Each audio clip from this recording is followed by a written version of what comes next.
இன்னைக்கு திரை விமர்சனம் நிகழ்ச்சியில அடுத்து நம்ம பார்க்க போற திரைப்படம் தி ஸ்மைல் மேன். படத்தோட முதல் காட்சி ஒரு விபத்தோடு தொடங்குது. கடைசி காட்சி ஒரு சோகத்தோடு முடியுது. மேக்னம் மூவி சார்பா சலில் தாஸ், அனீஷ் ஹரிதாசன், அனந்தன் டி ப்ரொடியூஸ் பண்ணியிருக்கிற இந்த படத்துல Sarathkumar, Sreekumar, Sreeja rose, Iniya, George Maryan, Rajkumar, Kumar Natarajan, baby ஆழியா இவங்கெல்லாம் அந்த படத்தில் நடிச்சிருக்காங்க. கவாஸ்கர் அவினாஷ் மியூசிக் பண்ணியிருக்கிற இந்த படத்துக்கு விக்ரம் மோகன் சினிமோட்டோகிராஃபி பண்ணியிருக்காரு. வசனம் ஆனந்த். இந்த படத்தை டைரக்ட் பண்ணியிருக்காரு ஷாம் பிரவீன்.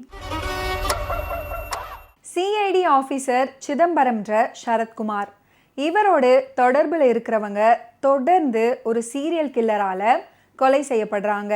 அந்த கொலைகாரனை பிடிக்கும் முயற்சியில் ஈடுபடும் இவர் ஒரு விபத்தில் சிக்கி மருத்துவமனையில் அனுமதிக்கப்படுறாரு. மருத்துவ சிகிச்சைக்கு பின்னர் வருட கணக்கில் ஓய்வில் இருக்கும் அவர் ஞாபக மருதி நோயான அல்சைமர் அப்படின்ற ஒரு நோயால் பாதிக்கப்படுறாரு. அந்த நோயோட தாக்கம் எப்படி இருக்கும் அப்படின்னா, அவருடைய நினைவுகள் எல்லாம் ரொம்ப சீக்கிரமாக மறைஞ்சிடும். சுமார் 5 வருஷத்துக்கு அப்புறம் அந்த சீரியல் கில்லரை பிடிக்க புதுசாக ஒரு ஆஃபீஸரான ஸ்ரீகுமார் நியமிக்கப்படுறாரு. இவர் அல்சைமர் நோயால் பாதிக்கப்பட்ட சரத்குமாரை உதவிக்கு அழைக்கிறாரு. இப்படிப்பட்ட சிக்கலான நிலையில் ஒரு சீரியல் கில்லர் வழக்கை கையில் எடுக்க வேண்டிய கட்டாயம் அவருக்கு ஏற்படுது.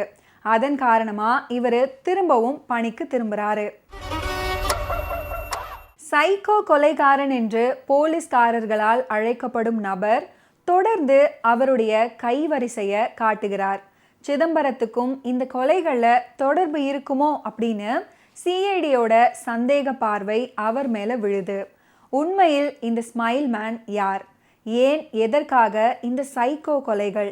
சிதம்பரத்துக்கும் இந்த கொலைகளுக்கும் என்ன தொடர்பு அப்படின்றது தான் இந்த படத்தோட மீதி கதை.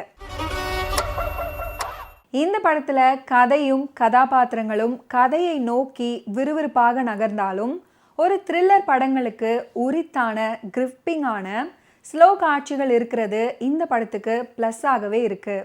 ஒரு சீரியல் கில்லர் கதாபாத்திரத்தை த்ரில்லிங்காக உருவாக்கிய இந்த படத்தோட இயக்குனர் ஷாம் பிரவீன் திரைக்கதையிலும் அதே த்ரில்லிங்கை கொடுத்திருந்தா இந்த படம் இன்னும் வரவேற்பு பெற்றிருக்கும். சரத்குமார் நடிப்பில் வெளிவந்த 150வது திரைப்படம். சிதம்பரம்ன்ற கேரக்டரில் அமைதியான அழுத்தமான சரத்குமாரா இந்த படத்தில் நடிச்சிருக்கிறாரு. குறிப்பாக சொல்லணும்னா, ஞாபக மருதி நோயால் பாதிக்கப்பட்டு தனக்கு நெருக்கமானவர்களின் கொலையை தடுக்க முடியாமல் அவதிப்படுவது, இப்படி சில. வழக்கை விசாரிக்கும் புதிய அதிகாரியா ஸ்ரீகுமார், அவருடைய உதவியாளரா ஸ்ரீஜா ரோஸ், ராஜ்குமார் மற்றும் சரத்குமாருக்கு உதவி செய்யும் குமஸ்தாவா ஜார்ஜ் மரியான். ஃப்ளாஷ்பேக்கில் வரும் இனியா, பேபி ஆழியா உட்பட எல்லாருடைய நடிப்பும் நிறைவாகவே இருக்கு.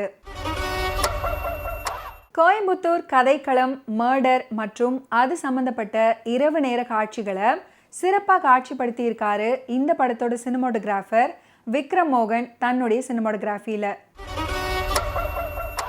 இசையமைப்பாளர் கவாஸ்கர் அவினாஷின் இசை இயற்கையோடு இணைந்த கதைக்களத்தை ரிஃப்ளெக்ட் பண்ணக்கூடியதாக இருக்குது. Editor San Lokesh, stunt director KV Ganeshkumar உட்பட தொழில்நுட்ப கலைஞர்களோட பணி படத்தின் நிறைவு. மீண்டும் அடுத்த வாரம் திரை விமர்சனம் நிகழ்ச்சியில் சந்திப்போம். அதுவரை நன்றி, வணக்கம்.